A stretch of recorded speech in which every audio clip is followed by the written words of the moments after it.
In this class, we will see the pathology of burns. Pathology of burns.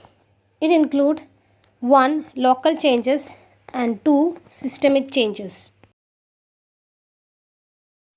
First, we will see the local changes. It includes severity of burn, the extent of burn, vascular changes and infection. Systemic changes. It includes shock, biochemical changes, changes in blood and systemic lesions. Severity of burn. Burns are classified into 3 grades or 3 degrees according to the depth and necrosis. They are first degree, second degree and third degree burns. First degree burns. In this, there is simply hyperemia of the skin with slight edema of the epidermis. There is only microscopic destruction of the superficial layers of the epidermis. First degree burns heal rapidly. In this picture, you can see the first degree burn. Second degree burn. In this, the entire thickness of the epidermis is destroyed. Bulbs or vesicles are formed between the separating epidermis and dermis. Vesiculation is the hallmark of second degree burn. Second degree burn is of 2 types, mild and severe. In mild cases, enough epithelium is left in the hair follicles and dermal glands to provide new cells for resurfacing the burned area. In severe cases, there is no enough epithelium left, so that resurfacing of the burned area not possible and skin grafting becomes necessary. This picture shows a second degree burn. In this picture, you can see the vesiculation, which is the hallmark of second degree burns. Third degree burn. In this, there is complete destruction of the epidermis and the dermis, with irreversible destruction of dermal appendages and epithelial elements including the sensory nerves. Skin grafting is necessary to cover that area for proper healing. This picture shows a third degree burn.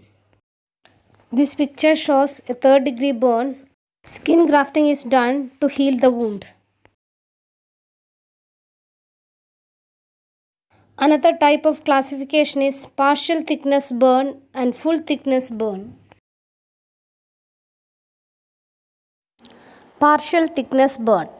In this, the superficial layer of the skin, that is the whole epidermis and sometimes the superficial part of the dermis, become destroyed.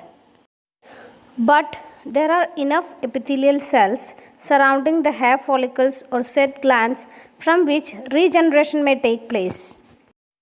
So, in partial thickness burn, spontaneous regeneration of epithelium is expected and skin grafting is not necessary. Full thickness burn. In this condition, the whole thickness of the skin, including the epidermis and the total depth of the dermis, is destroyed.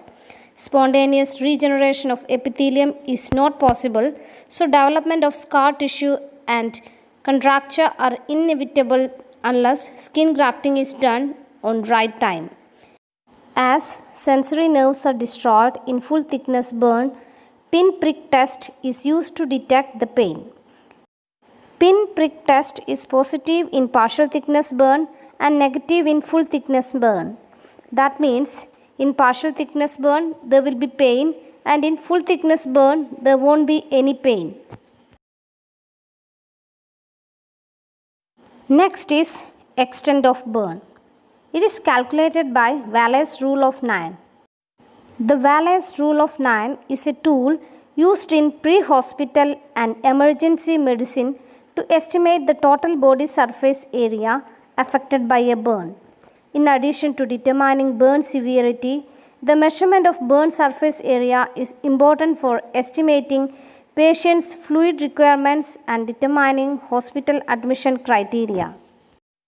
Estimation, the rule of 9 or Wallace rule of 9. The entire head is estimated as 9%. The entire trunk is estimated at 36% and can be further broken down into 18% for anterior components and 18% for the back. The anterior aspect of the trunk can further divided into chest and abdomen, each 9%. Each upper extremities 9%. The lower extremities are estimated at 36%, 18% for each lower extremity. And the remaining 1% is genital area. Vascular changes. Dilatation of small vessels due to direct injury to the vessel wall and local liberation of histamine. This increases the blood flow to the injured parts as in inflammation. Capillary permeability is greatly increased. Due to this, plasma rich in protein pours out continuously in large amount.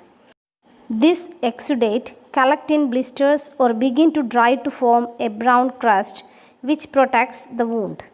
This crust separates in 1 or 2 weeks in case of superficial burns but takes longer time in case of deep burns. Infections. At the moment of burning, the skin is sterilized. In case of first degree burns, the intact epidermis will act as a barrier against infection. In case of deep burns, if the skin is broken, virulent organism enter the burn wound and it will cause severe infection. General malnutrition, loss of plasma, blood volume, and anemia in extensive burns severely handicap the defense mechanism against infection. Bacteremia and bacteremic shock are the second commonest cause of death in burn following oligemic shock. Usually it occurs between second and third week. So that's all for today. See you in the next class.